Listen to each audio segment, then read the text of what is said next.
तो दोस्तों आज हमारे साथ क्या हो जाता है जानने के लिए वीडियो के एंड तक बने रहे। हम दुकान के लिए चल पड़े हैं नहाने वाली साबुन से नहा के।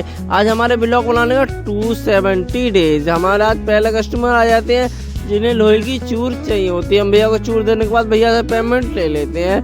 पेमेंट लेने के बाद हम धर्म कांटे की ओर चले जाते हैं। कांटे पे पहुंचने के बाद ट्रैक्टर का वेट करने लगते हैं। वेट करने के बाद ट्रैक्टर बैक होने लगता है। फिर हम दुकान पे आ जाते हैं। एक भैया को लोहे के दरवाजे दिखाने होते हैं। दरवाजे दिखाने के बाद हम काउंटर की तरफ आ जाते हैं। काउंटर पे पहुंचने के बाद एक भैया को मूर्ति देनी होती है और थोड़ा पेंट का सामान भी देना होता है। फिर एक ताऊ जी आ जाते हैं जिन्हें डोर की फिटिंग चाहिए होती है और एक डोर भी चाहिए होता है। हम भैया को 2 डोर दे देते हैं और भैया से पेमेंट ले लेते हैं। उसके बाद एक कस्टमर आ जाते हैं जिन्हें कांटे वाला तार चाहिए होता है। कांटे वाला तार देने के बाद हम गोदाम की तरफ चले जाते हैं। एक भैया की माल लोड कराना होता है टैल का। हम भैया का टैल लोड कराने लगते हैं। टैल लोड कराने के बाद हम दुकान पर आ जाते हैं। एक भैया को पेंट का सामान दिया था। पेंट का सामान देने के बाद एक कस्टमर को टैल दिखानी होती है। हम भैया को टैल दिखाने में जुट जाते हैं।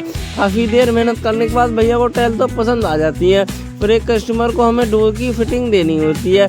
भैया को डोर की फिटिंग हम दिखा के और डोर की फिटिंग दे देते हैं। उसी समय एक कस्टमर और आ जाते हैं जिन्हें पेंट का सामान चाहिए होता है। हम भैया को पेंट का सामान दे देते हैं। उसी बाद एक कस्टमर और आ जाते हैं जिन्हें भी डोर की फिटिंग चाहिए होती है। भैया को डोर की फिटिंग देने के बाद एक कस्टमर और आ जाते हैं, उन्हें भी डोर की फिटिंग ही चाहिए होती है। हम भैया को डोर की फिटिंग देने के बाद गोदाम की तरफ चले जाते हैं भैया का माल लोड कराने के लिए।